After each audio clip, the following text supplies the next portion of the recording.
India New Zealand के बीच में ODI का तीसरा मुकाबला होने वाला है। ये मैच बहुत ही ज़बरदस्त और रोमांचक रहने वाला है।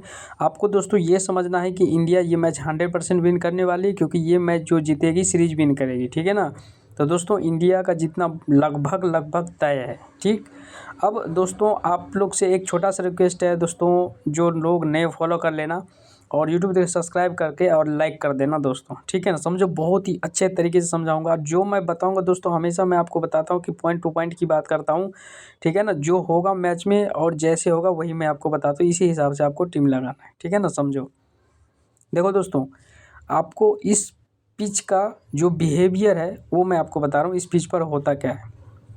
देखो, पहला लॉजिक आपको ये लेके चलना है कि पहले बैटिंग करते हैं दोस्तों 299 से लेकर के 380 रन तक, 350 इतना रन तक इस पिच पर बनता है, समझ गए। तो दोस्तों 1 से लेकर के 5 विकेट जाता है पहले बैटिंग कंडीशन में, और रन काफ़ी ज़्यादा बनता है, समझ गए। तो आपके लिए इम्पोर्टेंट क्या होगा, जो पावर प्ले का पहले बॉलिंग करेगा ना, वो पावर प्ले का बॉलर फ्लॉप हो जाएगा, ये चीज़ याद रखना। पहले जो बॉलिंग करे उसका आप एक ही बॉलर लेके चल सकते हो, जो कि डेथ ओवर में होगा। यानी न्यूजीलैंड पहले बॉलिंग करे तो न्यूजीलैंड का दोस्तों कोई भी बॉलर नहीं लोगे फिर भी चलेगा। क्यों? क्योंकि देखो इंडिया तगड़ी टीम है, इंडिया बहुत अच्छे तरीके से न्यूजीलैंड बॉलर को धो देगा, ठीक है ना। तो अगर इंडिया पहले बॉलिंग करे तो इंडिया का जो डेथ ओवर का बॉलर प्रसिद्ध कृष्णा है, इसको ले सकते हो, ठीक है ना। 1 या 2 प्लेयर, और दूसरा है कुलदीप चाहे सिराज, तो 2 ही बॉलर लेके चलना। लेकिन न्यूजीलैंड का कोई भी नहीं लोगे फिर भी चलेगा, ठीक। तो समझ गए।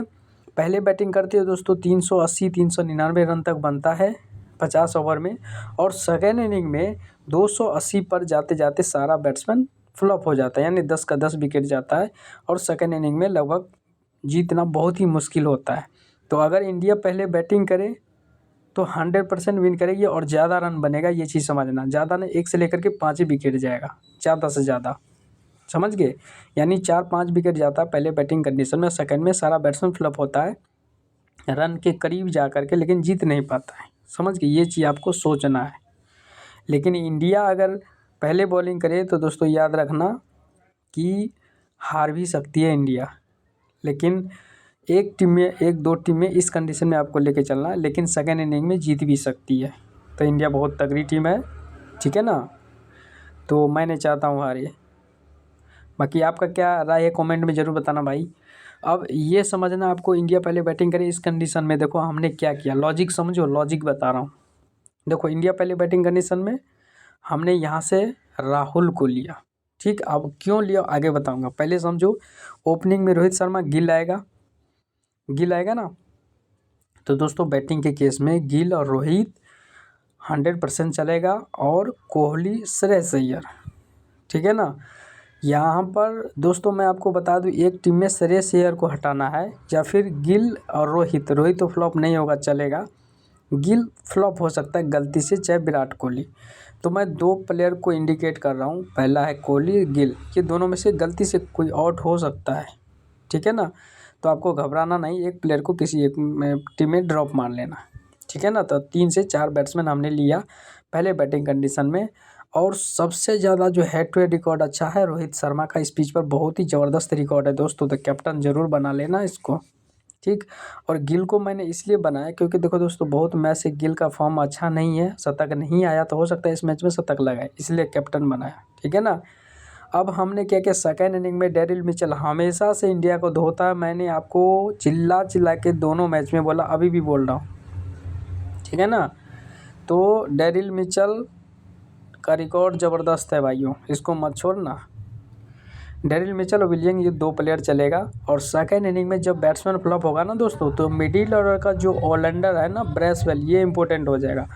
एक आध और ऑलराउंडर को शिफ्ट कर सकते हो, यहाँ पर ले सकते हो एक आध प्लेयर को ड्रॉप करके, ठीक है ना। क्योंकि जब फ्लॉप होगा तो मिडिल ऑर्डर का ही ऑलराउंडर इंपॉर्टेंट रहेगा, ठीक है ना, ड्रीम टीम में आएगा। तो हमने वही किया, 3 प्लेयर लिया न्यूजीलैंड का, और बाकी सेकेंड इनिंग में हमने ये सोचा दोस्तों, जब रन अच्छा खासा बना दिया इंडिया बैट्समैन, तो न्यूजीलैंड का प्लेयर फ्लॉप होगा, तो कुलदीप यादव, प्रसिद्ध कृष्णा और सिराज ये तीनों ज़्यादा से ज़्यादा विकेट लेगा, ये चीज़ याद रखना। ठीक है ना, 2-2 3-3 विकेट लेगा तब जाकर 10 विकेट जाएगा उसका, क्योंकि ये सारे के सारे क्या है, डेथ ओवर का बॉलर है। सेम कहानी आपको न्यूजीलैंड की तरफ से करना है। पहले आप ये समझो कि कैप्टन किसको किसको बना सकते हो अगर इंडिया पहले बैटिंग करे तो। दोस्तों एक टीम में तो सीधा आपको दिख रहा है रोहित शर्मा और गिल को कैप्टन बनाना, समझ गया, स्क्रीनशॉट लेना। दूसरा क्या करना है, आपको रोहित शर्मा को कैप्टन बनाना है और यहाँ से कोहली को VC बनाना है, समझ गए। तीसरा टीम में आपको करना है कोहली को कैप्टन और यहाँ से आपको करना है डेरिल मिचेल को VC, समझ गए। अब आपको क्या करना है चौथे में, यहाँ से आपको करना है डेरिल मिचेल को कैप्टन और कुलदीप को VC। हाँ दोस्तों, सेकंड में स्पिनर को पेसर को दोनों को बराबर विकेट मिलता है, ये चीज़ आपको याद रखना है। ठीक है ना, तो ऐसे भी करना। लेकिन ज़्यादातर में दोस्तों मैं आपको बताऊं, गिल हो गया, डेरिल मिचेल, श्रेयस अय्यर, कोहली, रोहित शर्मा, इसी को आपको रोटेट करने CVC बनाना है, विलियम को भी बनाना है, समझ गए। अब अगर न्यूजीलैंड पहले बैटिंग करे तब क्या हमने सोचा, ये भी समझो दोस्तों। देखो न्यूजीलैंड पहले बैटिंग किया तो दोस्तों कॉनवे 100% शतक लगाएगा।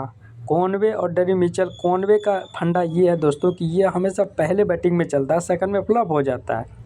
ठीक है ना, और डेरिल मिचेल सेकंड इनिंग में इसको कोई ऐसा बॉलर नहीं जो तोड़ नहीं सकता, लेकिन दोनों कंडीशन में चलता है। लेकिन सेकंड इनिंग में दोस्तों ये विकराल रूप धारण करता है, समझ गए। जैसे चेजिंग मशीन है ना कोहली, वैसे ये है, तो मत भूलना इसको। कॉनवे का मैं कहानी बता दिया, ये सेकंड में फ्लॉप हो जाएगा, पहले में चलेगा। तो पहले बैटिंग में हमने कॉनवे को लिया और राहुल को क्यों लिया, क्योंकि देखो दोस्तों जब सेकंड इनिंग में इंडियन बैट्समैन एक आध गलती से आउट हो जाएगा तो राहुल को बैटिंग आएगी और बॉलिंग विकेट कीपिंग से भी पॉइंट देगा। तब इस कंडीशन में राहुल बहुत इंपॉर्टेंट हो जाएगा। सेकंड इनिंग में सारा बैट्समैन अगर हो सकता है 2-3 गलती से आउट हो जाए तो राहुल के ऊपर भार आ जाएगा, तो ये संभाल के खेलेगा और सबसे ज़्यादा रन बनाएगा। तो कैप्टन इसको भी बना सकते हो, ठीक है ना।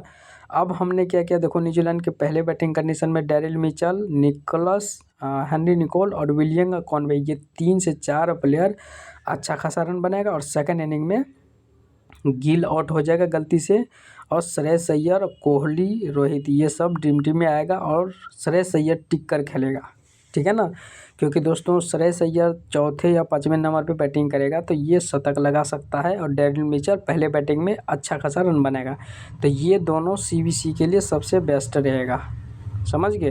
क्योंकि राहुल 6-7वें नंबर पे बैटिंग करता है तो इसलिए ज़्यादा रन बना नहीं पाएगा, समझ गए। तो ये लॉजिक भी सोचना पड़ता है। अब हमने क्या किया, ब्रेसवेल को लिया जो कि सेकेंड इनिंग में जब पहले बैटिंग करते हुए सेकेंड इनिंग में बॉलिंग करेगा तो ये स्पिनर है तो सबसे ज़्यादा विकेट इसको मिलेगा जब इंडिया का बैट्समैन फ्लॉप होगा तो।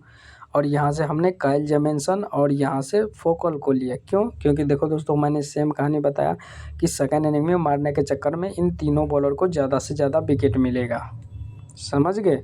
तो सेकेंड इनिंग के लिए ये रूल अप्लाई होता है। अब इसमें CVC और किसको बना सकते हो, CVC आप बना सकते हो सेकेंड इनिंग में कोहली का सिलेक्शन कम हो जाएगा तो ये कैप्टन बन जाएगा और दूसरा डेरिल मिचेल बन जाएगा VC। तो सबसे ज़्यादा मेरे हिसाब से अगर न्यूजीलैंड पहले बैटिंग करे तो कोहली और यहाँ से डेरिल मिचेल पॉइंट दे सकता है पहले टीम। दूसरा टीम में आपको ये समझना है कि दोस्तों यहाँ से राहुल चाहे श्रेयस अय्यर को दोनों को CVC बना लेना और एक टीम में विलियम को बना लेना और रोहित शर्मा को बना लेना, समझ गए। तो दोस्तों वीडियो कैसा लगा आप लोगों को कमेंट में ज़रूर बताना।